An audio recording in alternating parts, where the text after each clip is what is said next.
at 9 a.m. Good morning. Councilwoman Porter, Shanasia Sauls, Mayor Scott, Speaker Jones, Senate President Ferguson, and Governor Moore, our Lieutenant Governor, and all of the great dignitaries who join us here on this great day. The scripture teaches us that if we have a sister, we are to support them as if they were a stranger and a sojourner in our community. This notion of helping the poor is the bedrock of my Christian faith. Today, we support our legislators in helping to create a policy to engage people and help them to discover their purpose. The Enough Act is to combat what the church and faith institutions have fought since the beginning of time, the spirit of hopelessness.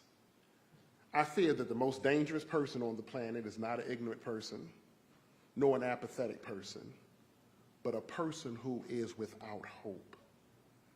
This hopelessness has shifted our communities from Brooklyn to Belvedere, from Curtis Bay to Calhoun Street, from the city of refuge to a city of rage.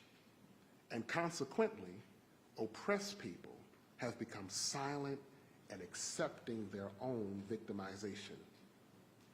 In the book Black Suffering, my former professor, Dr. James Henry Harris, speaks about the silence of oppressed people.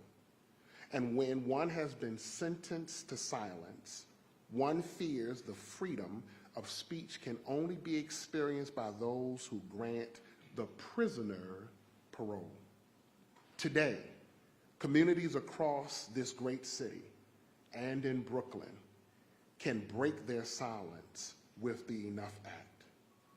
We have been heard.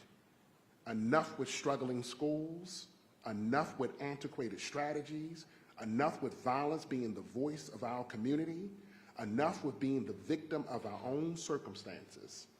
Today, we redefine enough. With this statement, I am enough, you and I get the opportunity to change, convince, confirm, and champion a new world.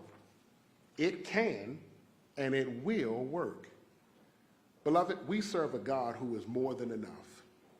Today, we walk into new legislative life with better health care, with help, and the opportunity to heal and improve our world.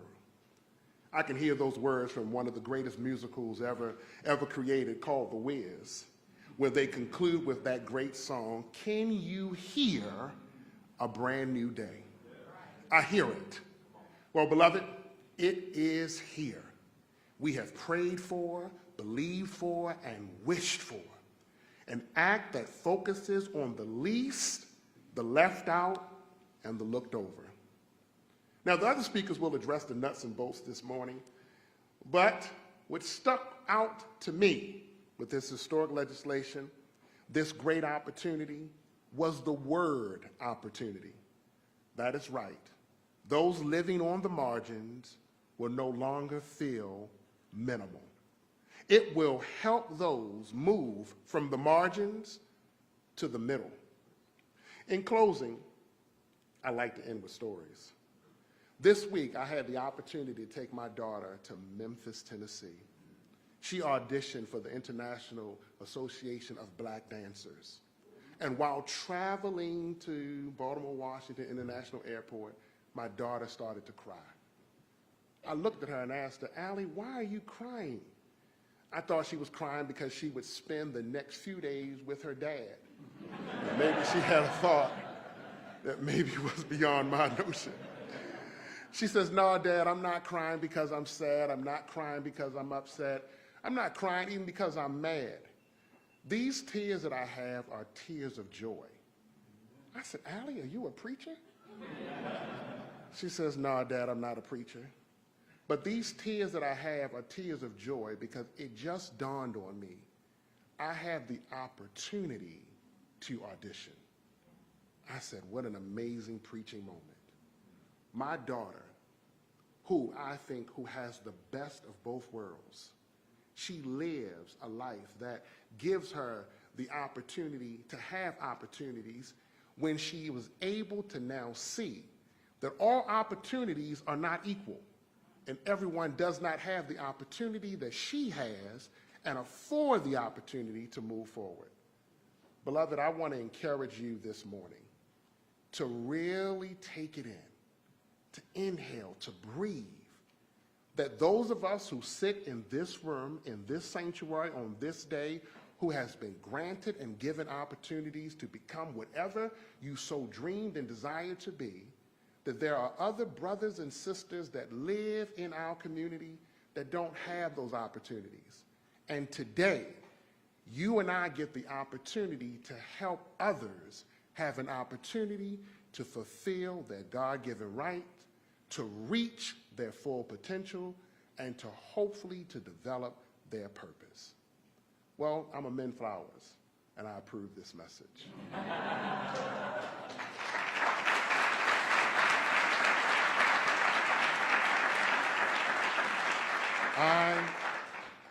I'm now going to turn over the microphone to the great leader of District 10, Councilwoman Porter.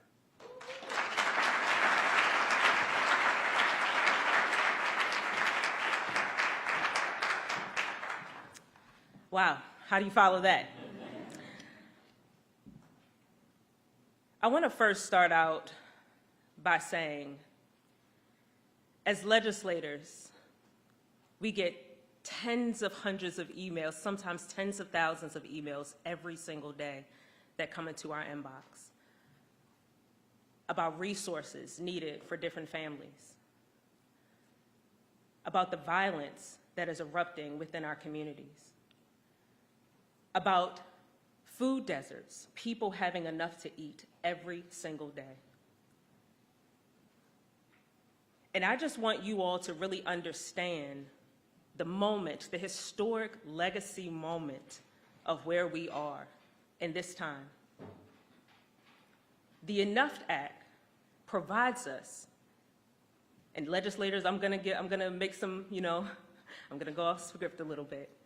It provides us with the political will and the political action to make meaningful changes, not only within our policy, but within our people that serve you all every single day. It allows us, it provides a very clear direction to make sure that we are not only prioritizing the people that live in this community, but all across the state of Maryland that are hurting, that are living every single day in concentrated poverty, that are living in inequities of food deserts, transit deserts, working multiple jobs in order just to survive. This is an opportunity for us to thrive. This is an opportunity for our government in the state of Maryland and the city of Baltimore to reimagine how we do business and how we do government. We all took an oath when we came into this office about serving and being of service to our communities. When we have the necessary tools and the political will and action to make meaningful change in our communities so that we don't have the senseless violence, we don't have communities, 13 communities in District 10 living in a food desert, 2 bus lines in District 10 to get to and from Maine, Baltimore City. We are reimagining how we do business and how we allocate resources to our most vulnerable people that are living day in and day out, that may or may not know who their local representative is, who their state representative is. This is a time where we are reimagining and we're reframing how we do government. And I charge you all today, as we really celebrate the Enough Act, and Governor Moore, I am incredibly grateful that you listened and you provided action. As we go forward today with the Enough Act, it is not enough for us to just be here at a press conference. We have to go back to our agencies and really create meaningful change and actual action, because we have communities all across the state of Maryland whose lives depend on our stroke of a pen, our yes and no of a vote, and our attentiveness to how we do government and business as usual. So I thank you all for being here today. I'm so grateful that we have an opportunity to really undergird and feel what this Enough Act will be for the entire state of Maryland. So thank you.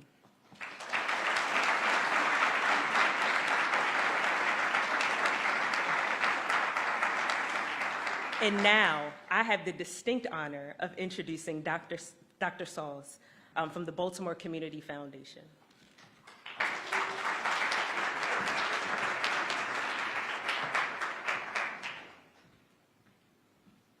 This is the intermission. I get to speak in between those who do it professionally. So thank you, Governor Moore, the Moore-Miller administration, Senate President Bill Ferguson, Madam Speaker Adrienne Jones, Mayor Scott, and the collection of elected, civic, and appointed leaders for your vision and your advocacy on behalf of the children of Baltimore City and children across the state of Maryland. Bishop, thank you for your hospitality. Councilwoman, thank you for welcoming into your home and for your sense of purpose. The Baltimore Community Foundation is here today for the reason that many of you are also here. We believe that our individual contributions can be multiplied by greater impact when we act as a part of a community. BCF's vision is that Baltimore boasts a growing economy where all have the opportunity to thrive. Opportunity and thrive are themes today. BCF is committed to working in partnership to help build cleaner, safer, greener, and more vibrant communities, as well as stronger schools to ensure that our neighborhood's most vital resource, its young people, can grow and seek success. When there are structures and a willingness to improve communication and coordination among effective grassroots, nonprofit organizations, and public agencies, together with communities and families as partners and contributors, we can provide those opportunities that move the needle. Our grassroots organizations are credible partners who have on-the-ground, real-time knowledge and can get to those nooks and crannies that many of us can't even know exist. Our institutions and community anchors, like our schools, our churches, our libraries, have the stability and often the infrastructure to deliver at scale. Philanthropy, we have the risk capital. We have the influence and we have the missions to do well by doing good in the places where our wealth was built and on the issues that are meaningful to our respective versions of social impact. And the public sector, you have the strength of the public authority and the ability to create and resource the paths and speed of delivery at the population level. But none of us can do the good work by ourselves. So today, state, local leadership are taking an important step forward to align these partners with best practices to give our children what they need and deserve in the places that rear them. So what could something like the Enough Act mean, for example, for children here in Brooklyn who are still dealing? And I'll just let that, they're dealing. But what could that act do for those working at the intersection of schools and neighborhoods to imagine new possibilities and opportunities? The Enough Act builds the social capital, political will, ideas, credibility, capacity, scale to move us closer to a vision. And we at the Baltimore Community Foundation, and so many of us in philanthropy, are delighted and honored to be here and to support its intent and its realization in partnership with you under your leadership. So on behalf of the Baltimore Community Foundation, I thank you again for taking this important step forward. And now I have the distinct pleasure of welcoming the mayor of the great city of Baltimore, Brandon Scott.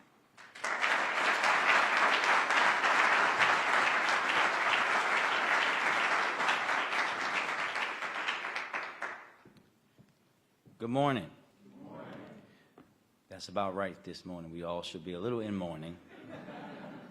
I know we're all still in disbelief. This is Blue Monday, Mr. Governor, and we no longer call it the Super Bowl. It's the Usher concert in Las Vegas.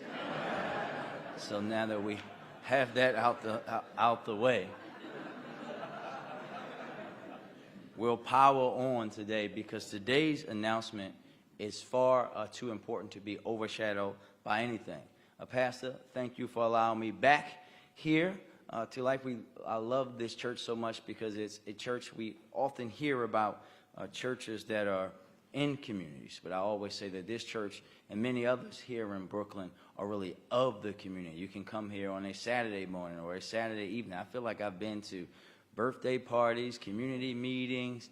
We might have watched a movie here. Everything happens here, and that's how we want our religious institutions to be in our community. So thank you very much. For most of our city's history, as you all know, communities just like the one that we're in today in Brooklyn have been neglected, ignored, disinvested in, and far too often that disinvestment was done intentionally. It happened here in South Baltimore. It happened in Park Heights, where I grew up, and it happened all across East and West Baltimore. That intentional disinvestment, let's be very clear, has been the underpinning of so many challenges facing our city for decades.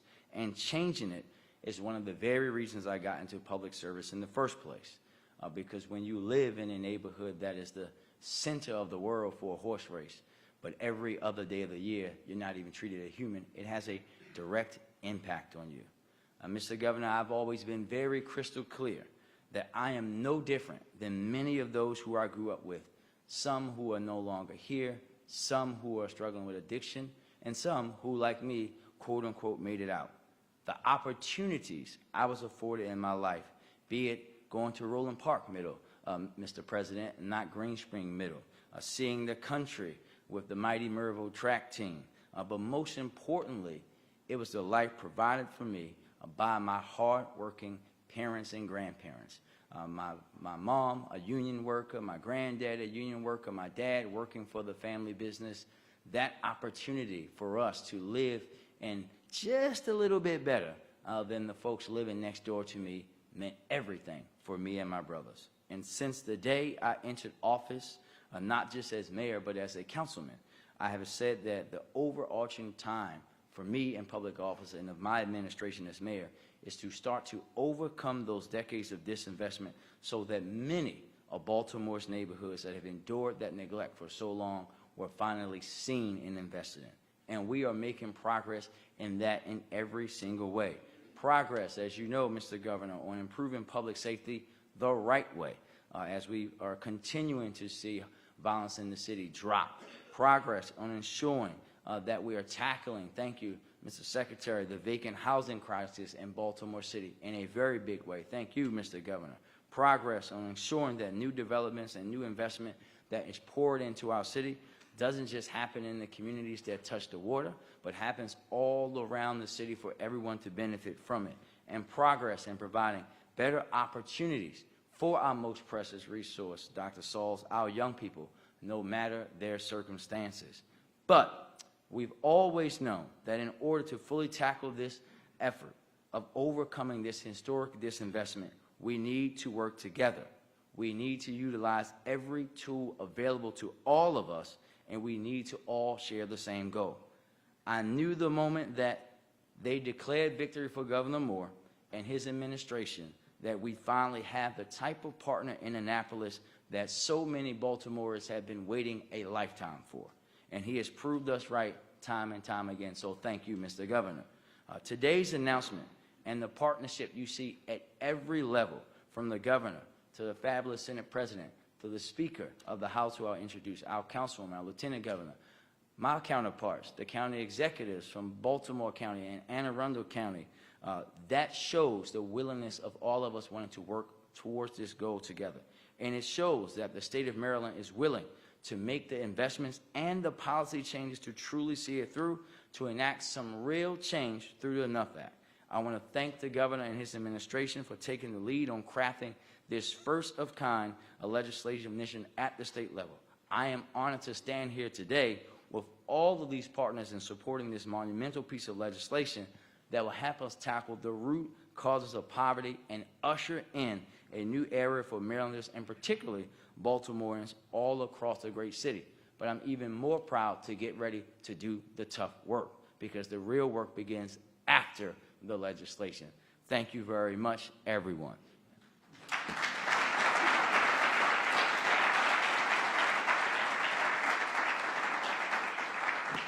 And with that, I have the high and distinct honor of introducing the best Speaker of the House in these United States of America, Madam Speaker Adrienne Jones.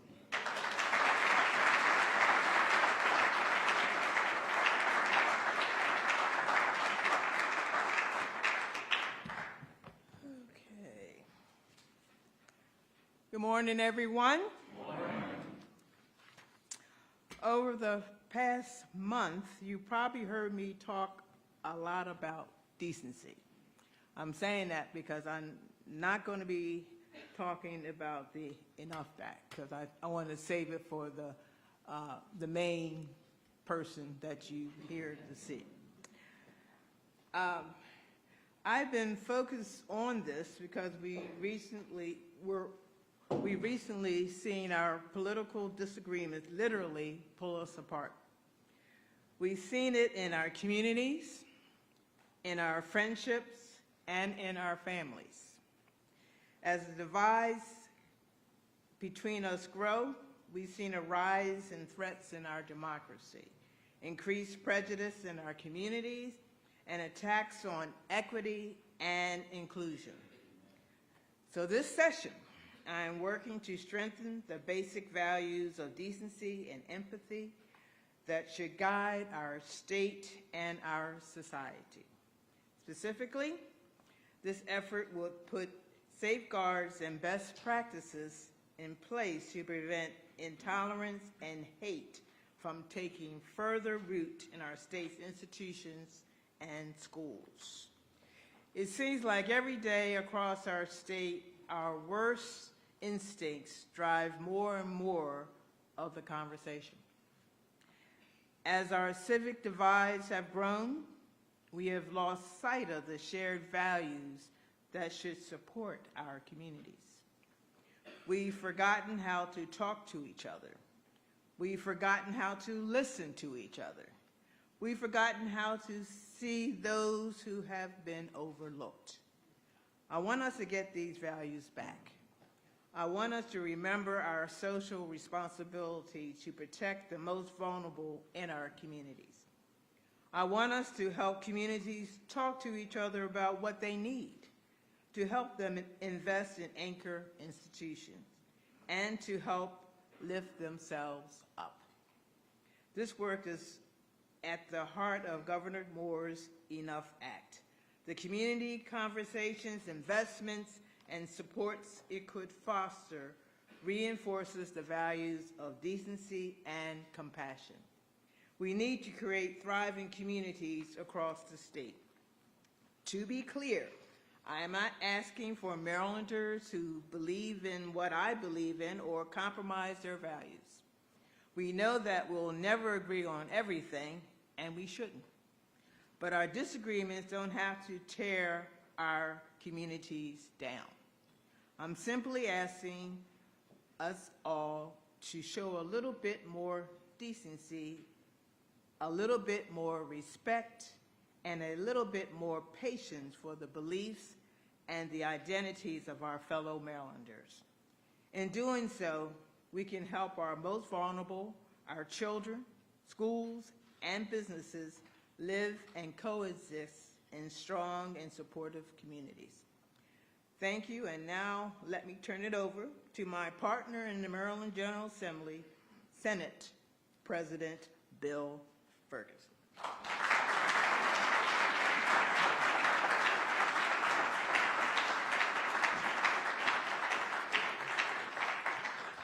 Good afternoon. Look at this room. This is one heck of a room, Mr. Governor. This is what change looks like. This is a pretty special moment from our county executives, our close neighbors, and actually on behalf of I get the joy of having two roles here today. Of course, representing the Senate of Maryland, but most importantly, being the senator from the 46th Legislative District with my colleagues. I see Delegate Mark Edelson, Chairman Luke Clippinger, and Delegate Robin Lewis, I know, are here as well. And we welcome you to the 46th District and welcome you to Brooklyn. Thank you, Pastor Flowers, for doing such an amazing opening, and for the other speakers who really set the table the right way about what today is about. And before I get to that key point, I want to harken back actually about 16 years ago when I was a law student at Maryland after having taught at Southwestern High School, which was just down the road here. And I was in the Community Justice Clinic. And so we were working in communities, and particularly in South Baltimore, to work on vacant housing. And so we were charged, two of us in our law clinic, to tackle 2 vacant homes just across the Hanover Street Bridge in Cherry Hill. And we spent 7 months filing briefs, moving things forward, finding the right nonprofit, to finally feel so excited that we were able to turn over this vacant property that had been holding down a neighborhood block where kids were having to walk past it every day and see the challenge that is vacant homes. And we were so thrilled to get this home into productive hands. And then I remembered thinking, we just worked for 7 months for 2 vacant homes.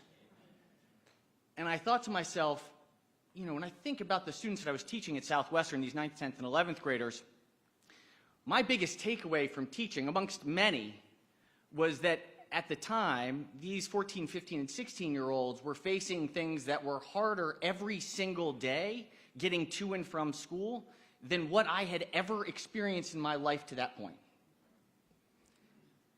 And I started to realize, especially in elected offices, that we very often think about, well, we just have to fix education, or we just have to fix housing, or maybe if we could just get with health care, and if we could just deal with climate and the environment, like we'll turn the corner once we do that.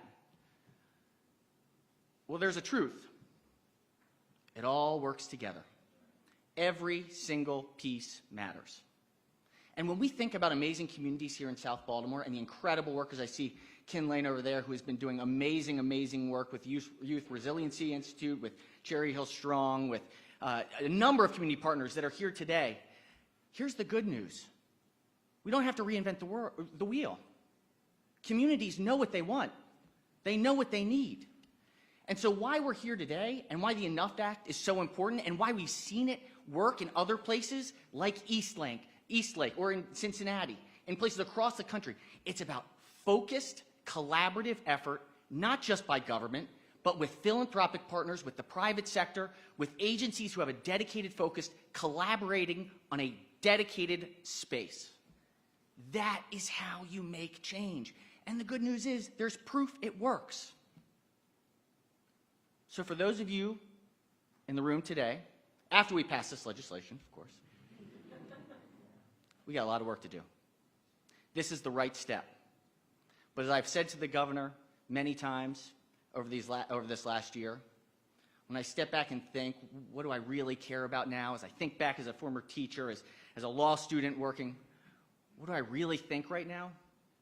It's that we in Maryland, we in South Baltimore, we're building again, and we're building together. And without further ado, I want to hand it over to my friend and colleague, our partner in this work, Governor Wes Moore.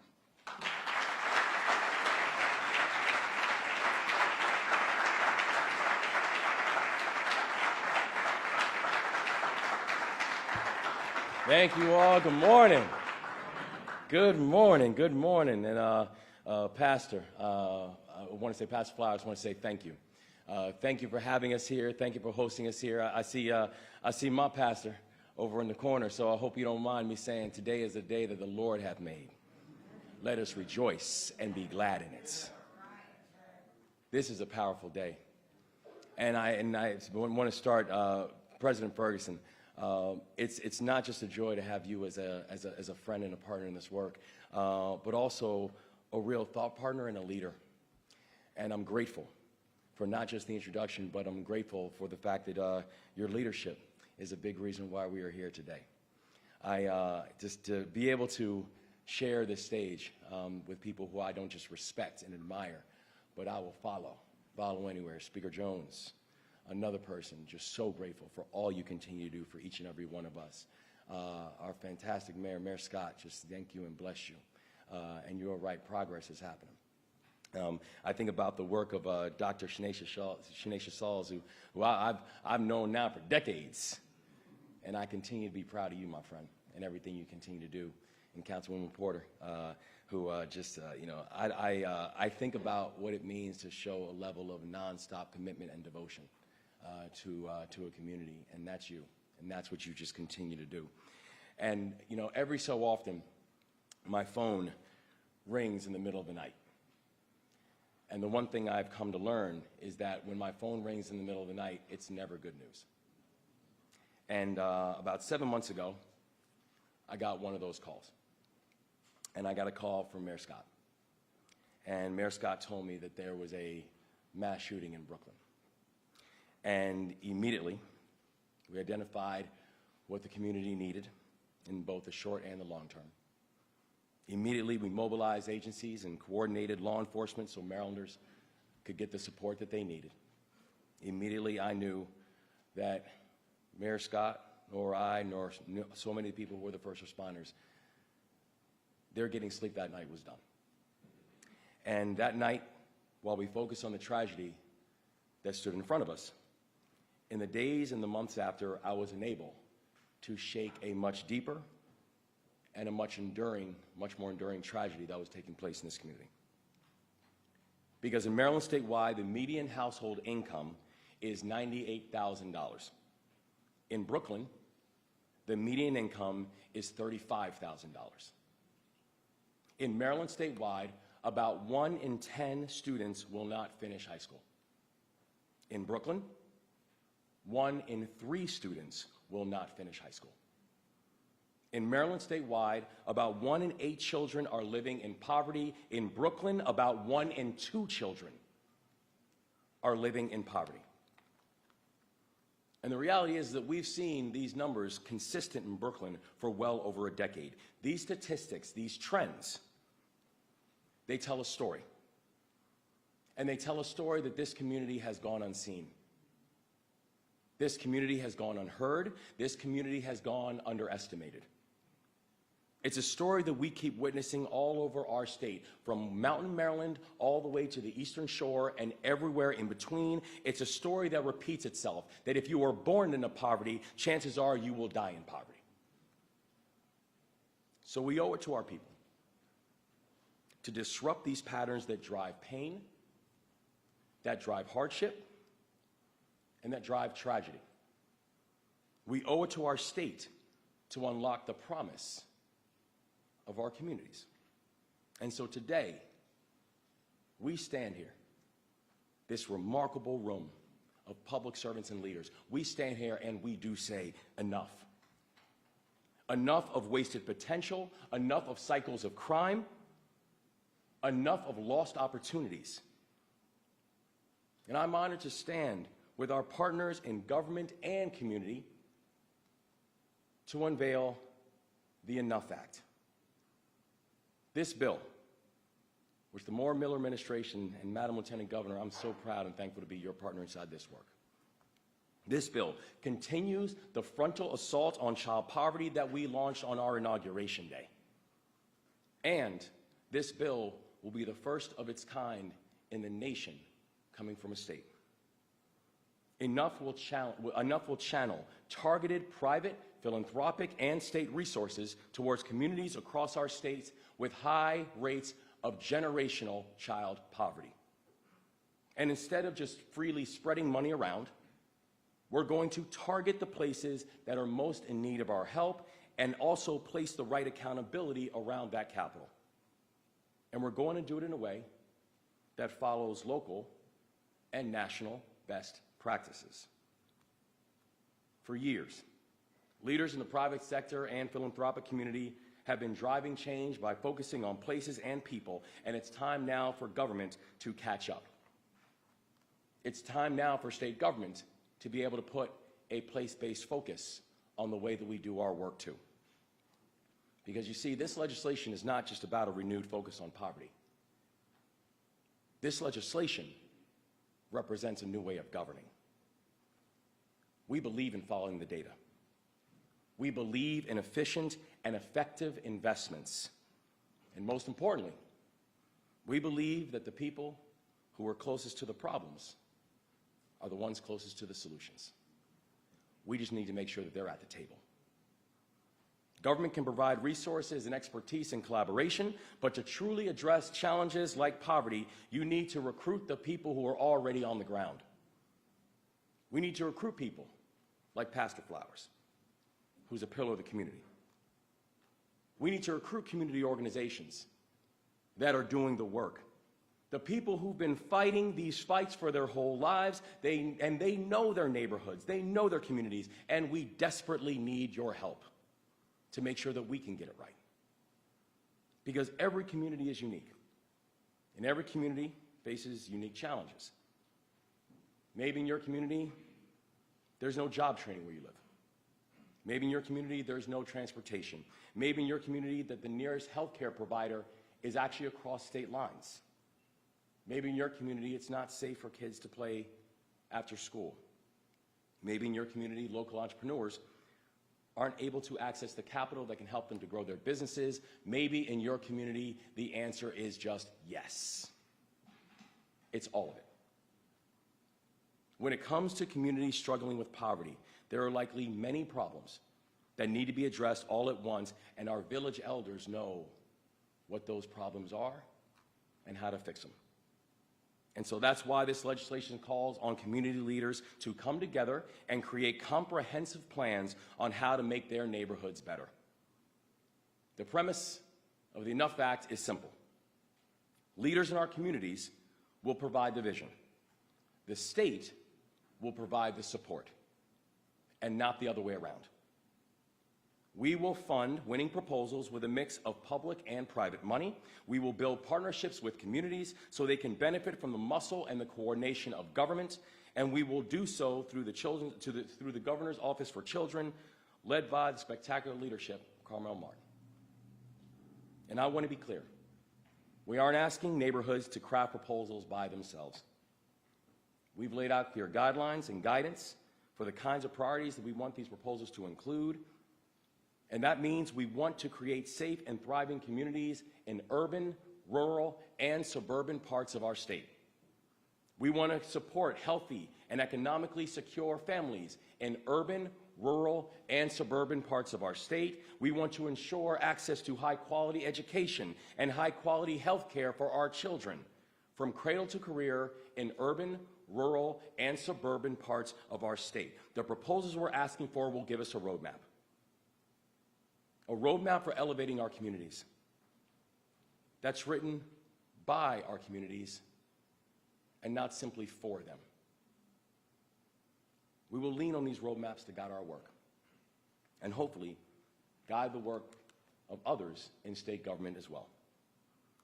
And we're going to learn about our neighborhoods through this initiative, because the more we learn, the better we can strategize. Because history tells us that money means little without strategy. Let's not forget the 1990s. Tens of millions of dollars from philanthropy flooded into Sandtown, Winchester to revitalize a community. 2 decades later, Freddie Gray was arrested in that neighborhood and killed in police custody.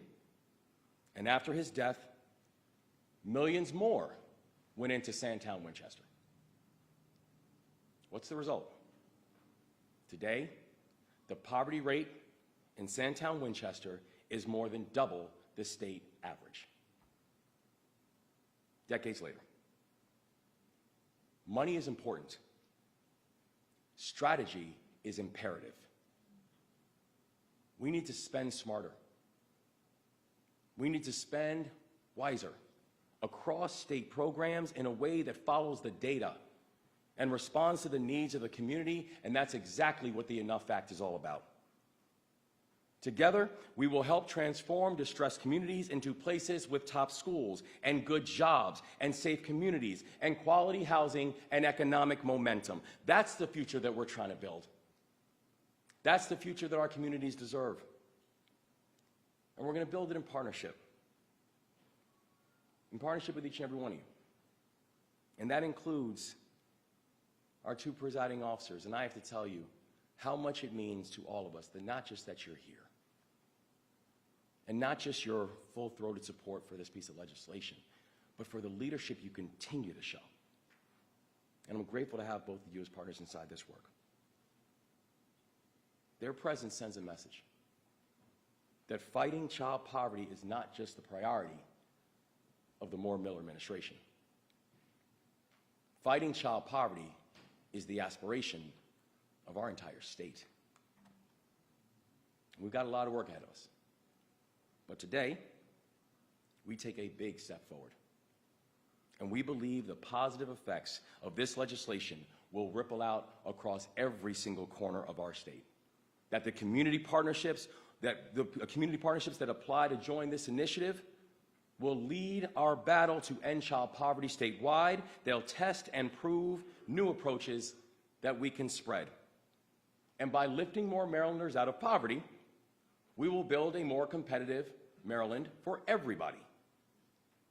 You know, when I was at Robin Hood, one of the largest poverty-fighting organizations in this country, and I see my former colleague, Fritz Bondo, is now at the Harlem Children's Home. It's great to see, man. I remember people would say to us that, you know, poverty is a choice. And I remember what I'd say in response. You're right. Poverty is a choice. But it's not the choice of the person who wakes up in the morning with the weight of poverty on their shoulders. It's society's choice. It's a legislative choice. It's a policy choice. In many cases, we're talking about places that have been the victims of not just generational poverty, but the victims of also creative policies that have created the generational poverty, like redlining and unfair appraisal values. There is a measure, and Mr. Mayor, you said it best, there is a measure of intentionality that drives concentrated poverty. So there needs to be a measure of intentionality about the way that we're going to address it. And that's why we continue to name poverty as a challenge and one that we will defeat. Enough will be the rallying cry, not just here in Baltimore, but across the state of Maryland, that we have had enough with poverty. We've had enough with crime. We've had enough with a system where generational challenges go unaddressed. We've had enough where we continue to put policies in place and get the same results and never change our political framework. Today, we say we have had enough with the same neighborhoods facing the same issues and coming up with the same solutions. Now is the time to invest enough. Now is the time to do enough. Now is the time to partner enough. Enough. Engaging neighborhoods, organizations, unions, governments, and households. That's what enough stands for. And it's more than an acronym. It's our new governing philosophy. With that philosophy in our minds and hearts, we will work together. We will build a state that leaves no one behind. And we are going to make this moment matter. We're proud of today, but we're grateful for tomorrow. And we're ready to get to work. Thank you all so much. Thanks for all your opportunity.